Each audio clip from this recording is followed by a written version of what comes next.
premier pas. Je sais que cela ne se fait pas. Pourtant, j'aimerais que ce soit elle qui vienne à moi. Car, voyez-vous, je n'ose pas rechercher la manière de la voir, de lui plaire, l'approcher, lui parler et ne pas la brusquer, lui dire des mots d'amour sans avoir en retour. Si elle aimera ou refusera ce premier pas, le premier pas, j'aimerais qu'elle fasse le premier pas. On peut s'attendre longtemps comme ça. On peut rester des années à se contempler et vivre chacun de son côté. Je la rencontrerai au bas de l'escalier, puis comme tous les jours, elle me dira bonjour. Seulement cette fois, elle me prendra le bras, me conduira dans sa maison où nous ferons le premier pas d'amour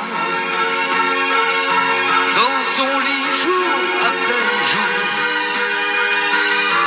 Elle me dévoilera son corps, me donnera tous les romans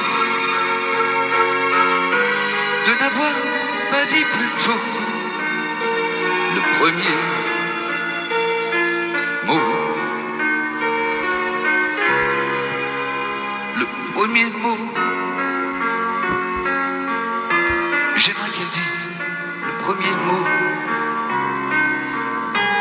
La nuit, j'en rêve. Et c'est idiot. Si elle voulait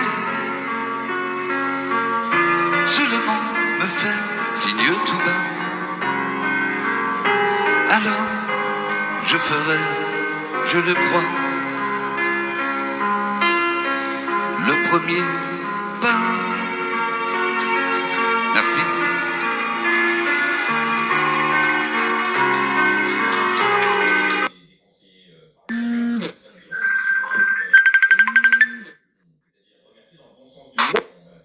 Tous, France varoise, on est ami d'un ami qui a créé la chance donne la chance aux artistes.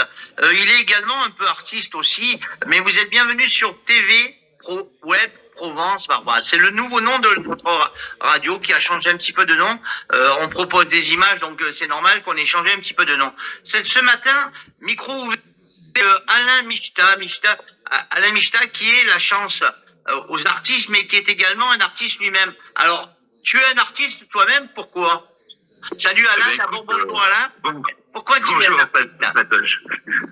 Je suis un artiste, je suis plus un bon artiste, mais on dirait que j'ai pris la musique à l'âge de 12 dans un petit village de Richwiller en Alsace, très beau village, voilà, et où j'ai toujours ma maman. Et donc j'ai appris la musique municipale, donc en 2012, et donc je suis allé voir un petit peu ce qui se passait, et puis J'ai des amis, bien sûr, du village, des copains d'enfance qui ont participé également à ces rencontres de solfège, de théorie et d'instruments. Où j'avais mon meilleur ami de l'époque, Roland, qui m'a dit pourquoi que tu ferais pas du trombone. Et je dis bah écoute, pourquoi pas, moi trompette, trombone. À partir du moment où je fais partie de la classe. On avait un chef de musique qui était un ancien militaire et qui était très très très fort, Monsieur Pierre Sabir, qui n'est plus là aujourd'hui.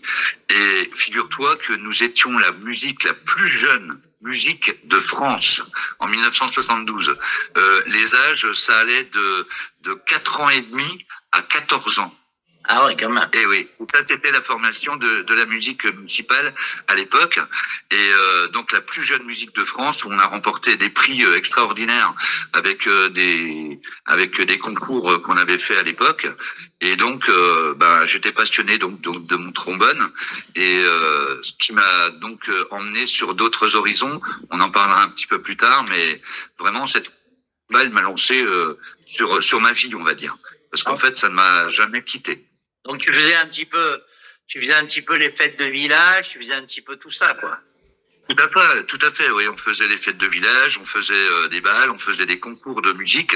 On a fait même des écoles comme on dirait, des rencontres dans d'autres villages avec d'autres musiciens, et ça m'a fait connaître plein de gens très sympas, puisque dans cette musique municipale, dans cette formation-là, on était quand même on avait réussi quand même, Monsieur Pierre Sébir a réussi à nous former et à être 7 musiciens professionnels.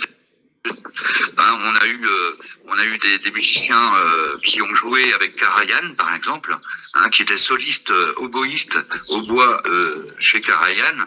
Je parle de Monsieur Meyer, qui était donc soliste chez Karajan. Moi-même, donc j'ai continué ma carrière de musicien à l'armée. Alors pourquoi? Parce que j'avais des parents qui sont ouvriers, qui étaient aux mines de potasse en Alsace, et n'avaient pas forcément les moyens de payer le conservatoire. Donc j'ai trouvé la solution de m'engager à l'armée, à la musique de l'armée, pour pouvoir continuer mes études, puisque le conservatoire était payé par l'armée. Et donc j'ai pu continuer et puis à travailler le trombone. J'en travaillais à peu près 8 à 10 heures par jour. Donc le matin j'étais en uniforme, dans la musique militaire, et l'après-midi j'étais en civil, et j'allais prendre des cours au conservatoire de Dijon.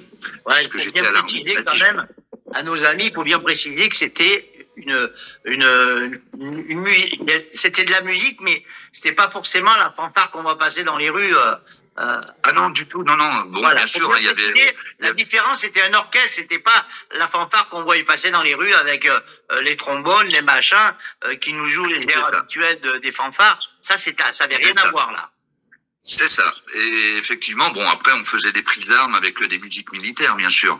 Et justement, j'ai un petit clin d'œil à faire à Monsieur Delaunay, que tu as interviewé tout récemment, parce qu'il parlait de Monsieur Beaumont André. Donc, c'était mon chef de musique, au 27e régiment d'infanterie à Dijon, et chef de musique émérite, d'ailleurs, qui a composé pas mal de musique militaire.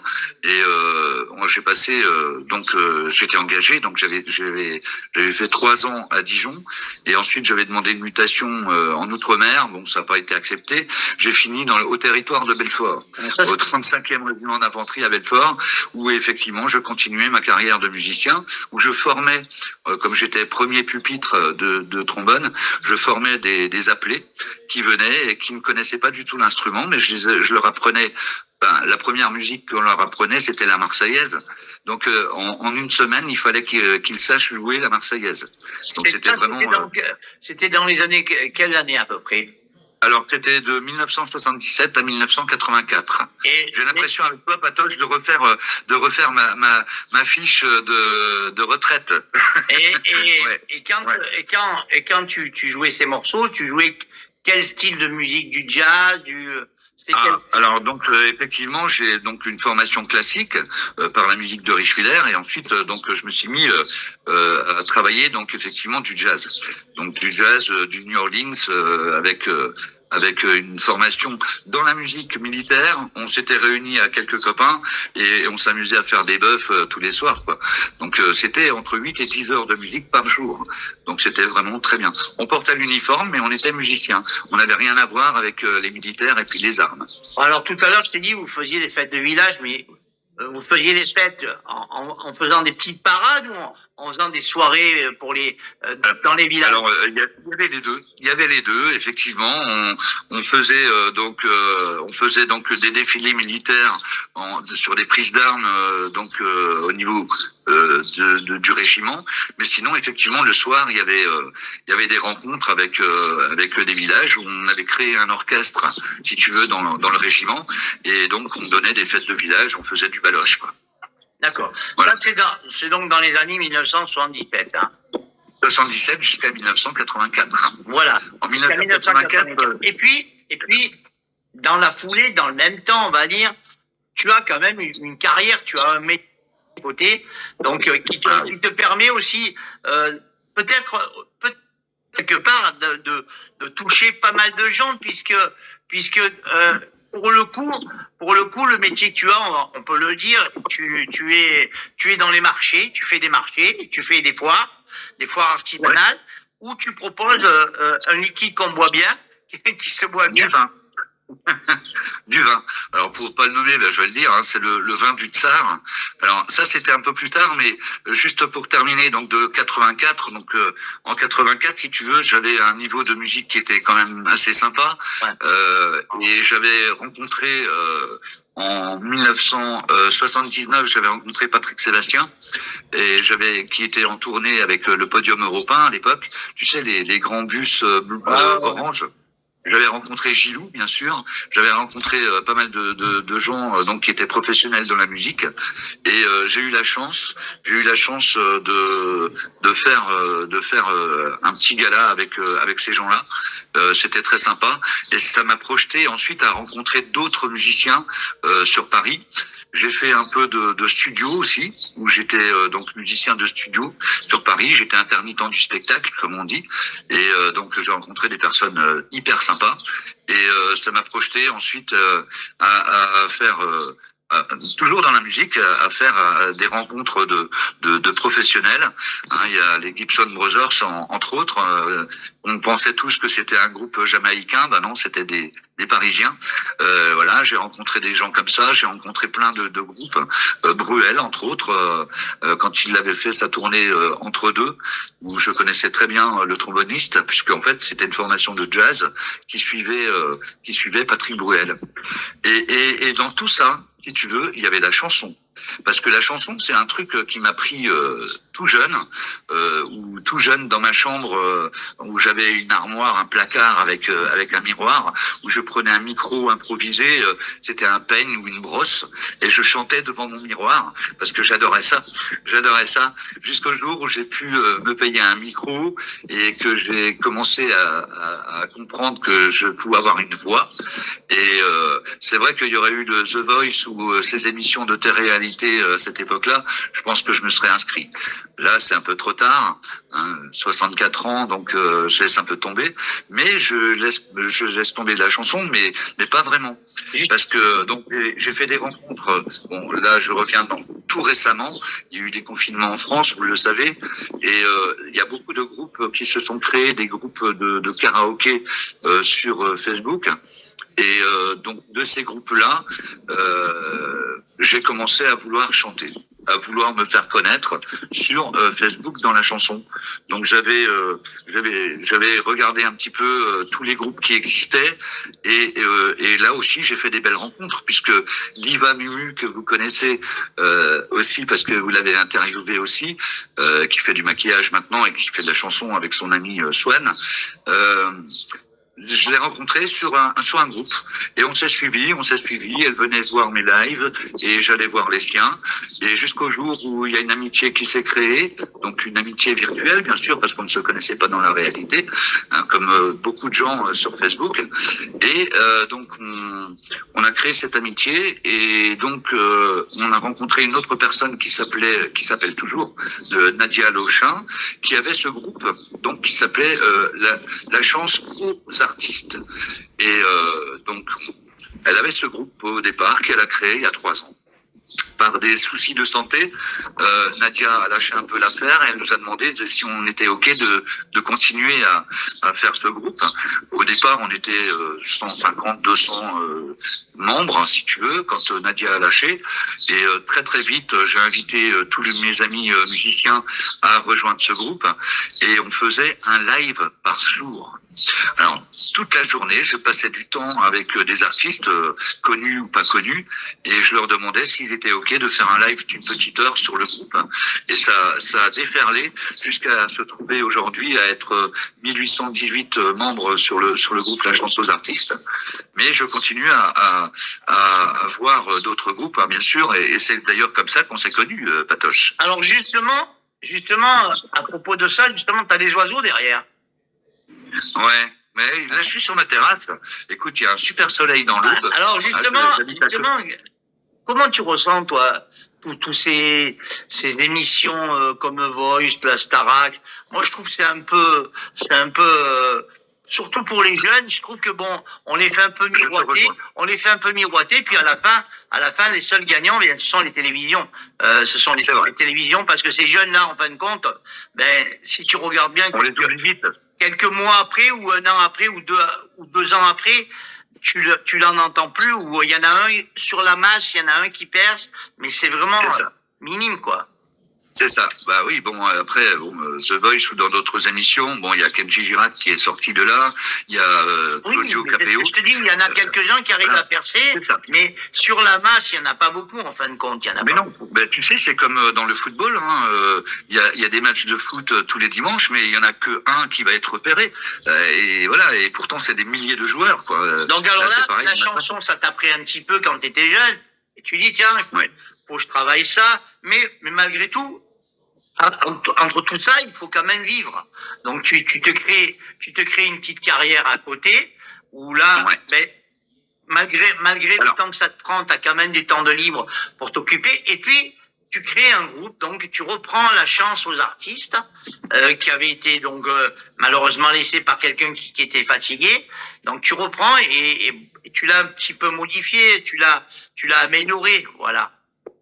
J'ai essayé de l'améliorer.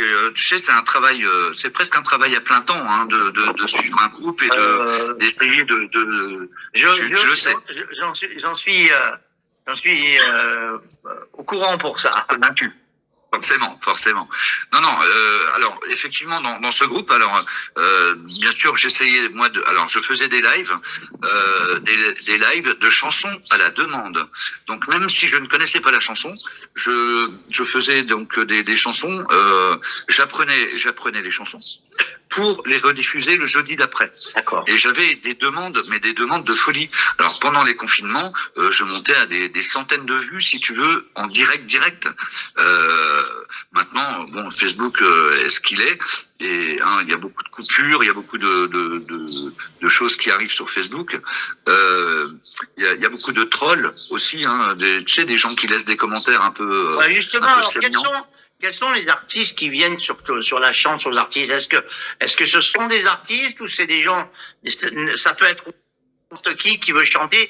Tu tries quand même un peu que la personne ait un peu un don ou quelque chose, quoi.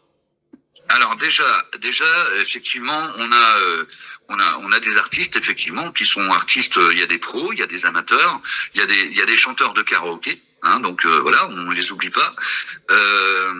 Ce qui se passe, c'est que si tu veux, on a créé ce groupe et on l'a mis en groupe privé. Donc déjà, une personne qui veut rentrer dans le groupe, il faut que les administrateurs ou les modérateurs se renseigne sur la personne. On fait un petit flicage, on va voir leur Facebook, on va voir un petit peu ce qu'ils font en musique, bien sûr, parce que c'est quand même le plus important. Ouais, parce que savoir c'est vrai ce qu'ils que chantent, savoir n'importe qui chante, mais excuse-moi de dire ça, quelquefois c'est vrai que c'est une catastrophe, quoi, je veux dire. Ah, mais il y a des casseroles. Voilà, il y a des casseroles, il y a des gens qui chantent très très bien, effectivement, et puis il y a des casseroles. Alors, le problème, c'est que, le souci, c'est que on peut pas, il faut bien comprendre ce que j'explique souvent à des gens, et avant, j'étais un peu moins, pas dur, mais j'étais un peu plus clean, quoi. Mais je dis, écoutez-vous avant, et si vous voyez que votre voix elle passe bien, ok, nous on la diffuse, mais vraiment je reçois, on va dire, allez, je sais pas, 20 vidéos par jour, et c'est vrai que des fois, alors ça ressemble à rien, ou alors c'est les gens chantent faux, ils chantent pas en musique. Voilà, écoutez, avant d'envoyer une vidéo ou de contacter quelqu'un, nous on est une radio quand même, on n'est pas comme toi, tu es un groupe important, on n'est pas n'importe quoi. Je veux dire, on peut pas passer n'importe quoi, parce que les gens ils vont nous dire, mais qu'est-ce que vous passez là? Qu'est-ce que vous mettez là? Vous prenez n'importe quoi sur votre page. Nous, on veut que ça soit d'ailleurs, quand on fait une émission, quand on prend un artiste, c'est quand même un artiste qui a de la qualité. On fait pas café chaud et croissant frais avec n'importe qui. C'est quand même trié. C'est des gens qui ont de la voix, qui feront des spectacles en grosse partie, ou du moins, ils font pas encore beaucoup de spectacles, ils ont la voix pour les faire, quoi, tu vois. Mais c'est vrai que des fois, je reçois, comme toi, tu dois en recevoir aussi des tonnes de vidéos, et des fois, c'est vrai que quelquefois, malheureusement, c'est une catastrophe, quoi. C'est ça. Mais bon, c'est vrai, il y a un tri à faire au départ. Alors bien souvent, quand c'est des artistes qui ont de la voix et qui font de la scène, ou qui font des émissions de télé ou de radio, c'est vrai que je leur demande toujours en message privé leur téléphone, je les appelle.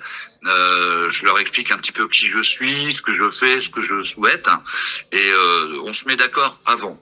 Bien sûr, ils m'envoient des fois, comme toi, des bandes son, des vidéos. C'est pas facile de dire non à quelqu'un.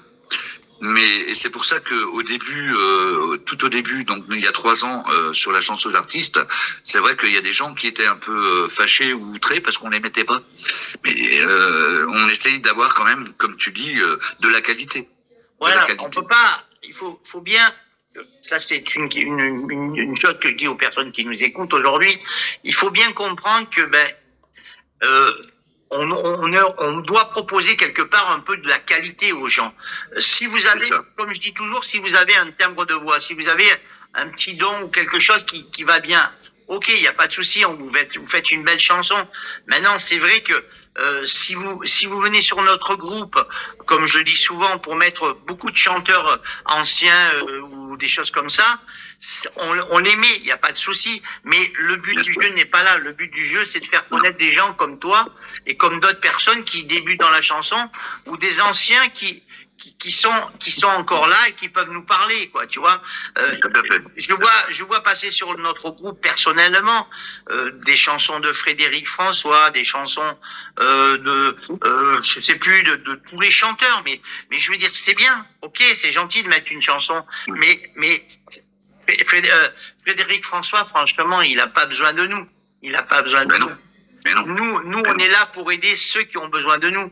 Des gens à faire progresser des personnes comme toi qui créent la chance aux artistes ou plein de choses comme ça. Mais Frédéric François ou je sais pas, d'autres chanteurs, des grands chanteurs, ils ont pas besoin de nous. Ils ont leur carrière, ils travaillent tous les jours, ils font des spectacles partout. Mon but à moi, quand j'ai créé Radio Provence-Varois, c'était de faire connaître justement des groupes comme toi et de faire connaître des personnes comme toi. Voilà, parce que je suis sûr qu'il y a beaucoup de gens aujourd'hui qui ne savaient pas que tu étais un musicien, que tu jouais du trombone.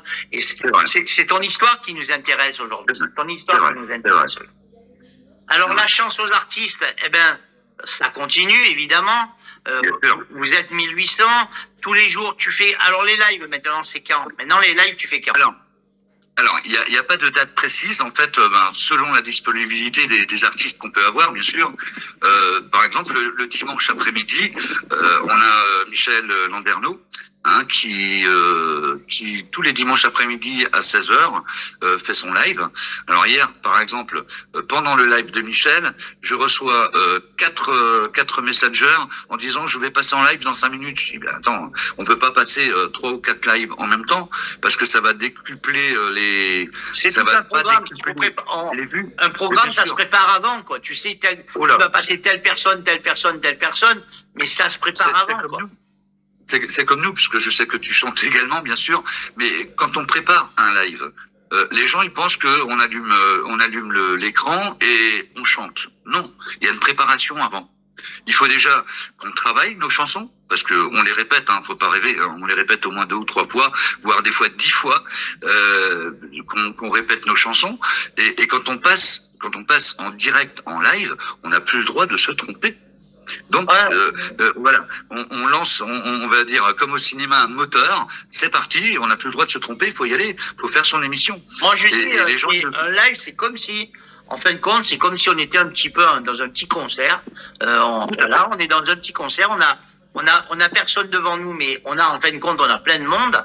Donc c'est un petit concert, et donc il faut agir comme si on était vraiment en concert. Pas arriver l'air d'inganganté en disant tiens je vais chanter 3 chansons, attends qu'est-ce que je vais faire aujourd'hui, tac je vais faire ça. Non, il faut prévoir, il faut se faire un programme en disant voilà aujourd'hui je vais chanter ça, mais outre ça, où tu fais un live où tu as plein d'amis à la maison et là vous vous relayez à chanter, il n'y a pas de souci, ou c'est toi qui fais un live, mais dans les 2 cas il faut que ça soit organisé. Toi, tu passes en 2e, toi en 3e, avec telle chanson.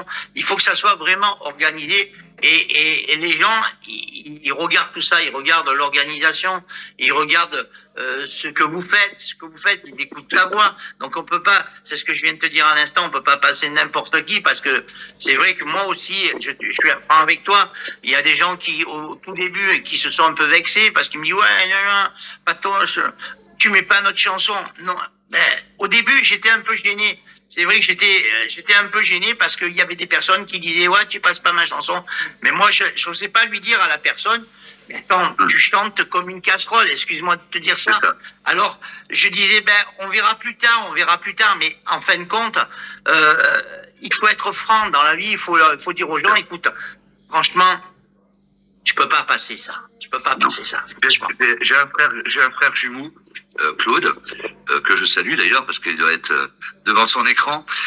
Claude, donc mon frère jumeau, quand j'arrive chez lui, quand je vais faire une foire, puisqu'on va en parler quand même de mon métier du vin, quand on arrive sur une foire sur Belfort ou Montbéliard, bon, il habite donc dans le Doubs. La première des choses quand j'arrive chez lui, Alain, tu poses tes affaires, on va faire un live. Claude, on n'est pas prêt, il n'y a rien. Ça nous est déjà arrivé. Alors là, c'est bien parce que quand tu fais un live à 2, c'est vrai que tu reposes ta voix, tu laisses l'autre interpréter sa chanson.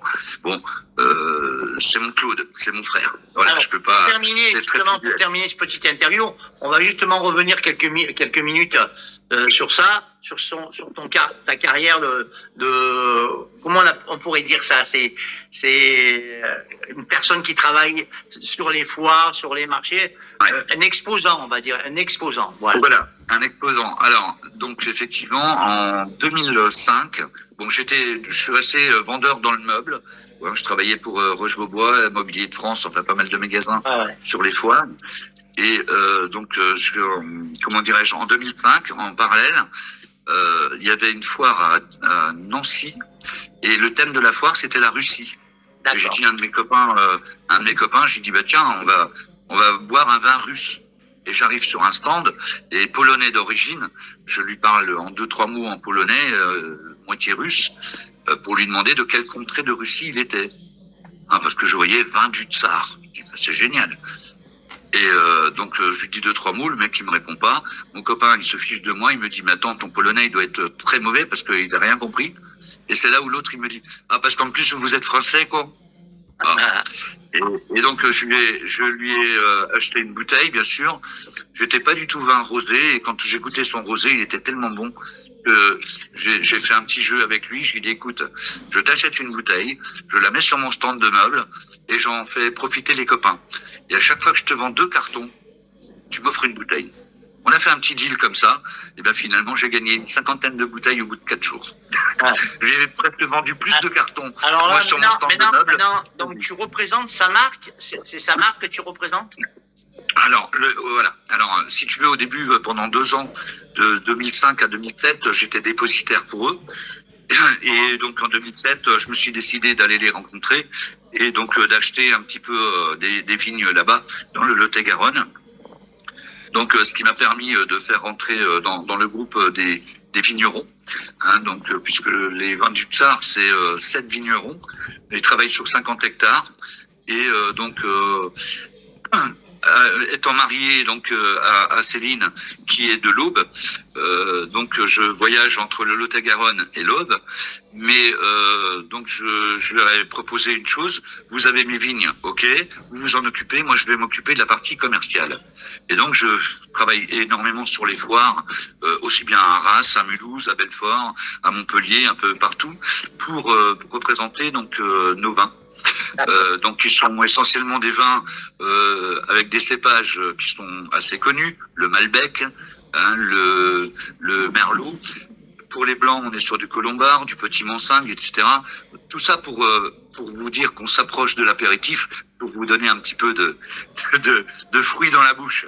Voilà. Donc, si tu veux, donc au départ dépositaire, ensuite donc j'étais ambassadeur du Tsar, du vin du Tsar, et donc je travaille énormément dans l'est de la France. Et donc maintenant c'est un boulot à plein temps pour moi, bien que je suis en retraite. Donc au début j'avais acheté un peu de vigne là-bas, c'était pour ma retraite. Mais comme je suis marié à une femme un peu plus jeune, je continue. Et tu sais ce que ma devise: travailler à mi-temps pour vivre à plein temps. Super. Voilà, donc, alors, Alain, et la chance aux artistes avec Diva, Mumu et d'autres personnes, évidemment. Vous pouvez nous retrouver tous les dimanches, donc, si j'ai bien compris, tous les dimanches. On peut nous retrouver tous les jours, parce que tous les jours, on diffuse des artistes que je connais ou que Diva connaît, etc. On diffuse des vidéos tous les jours. D'accord. Tous les jours. C'est pas que le dimanche. Mais justement, par rapport à cela, bon, je sais que tu as déjà eu Naya, que je connais bien aussi.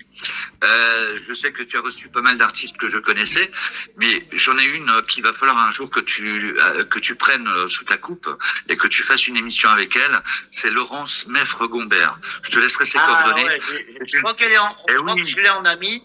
Je crois que je l'ai en ami. Faut que j'aille. Ouais, il faut absolument, parce que c'est une personne charmante et qui a son mari d'ailleurs guitariste et qui ont composé une chanson qui s'appelle Donne, donne, donne, sur le don du sang. Ouais, c'est quelque chose de génial. Ouais. Il faut vraiment que ça devienne un hymne national du don du sang. Ouais. Et je pense qu'il va falloir que tu te mettes en rapport avec cette personne. Je suis en contact avec elle.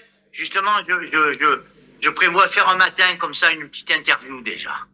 Eh ben, avec plaisir. Avec plaisir, parce que c'est un matin. Une très belle personne. En tout cas, on souhaite bonne longue route, évidemment, à la chance aux artistes et à toi, évidemment. Ah oui. Alors, comment on fait pour te joindre éventuellement, si on a envie de te joindre? Eh ben, alors, encore une fois, on a toujours des difficultés avec Facebook, puisque j'ai été piraté méchamment il n'y a pas très longtemps. Je ne pouvais plus rejoindre mon compte Facebook. Ouais. Mais on va mettre le lien de mon Facebook sur ta page, si tu le permets. Et ainsi, les gens peuvent m'appeler en Messenger, il n'y a aucun problème.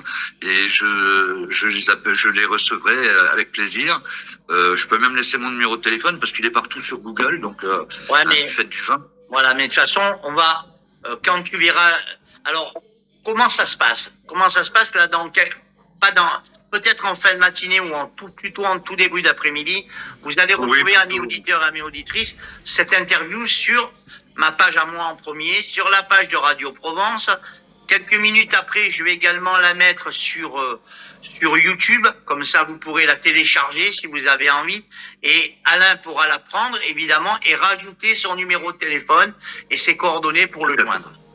Tout à fait, il n'y a aucun souci. Donc bienvenue à tous les gens qui aiment la chanson française en priorité, puisque c'est pour moi quelque chose de très important, parce que la chanson française, qu'est-ce qu'elle est belle.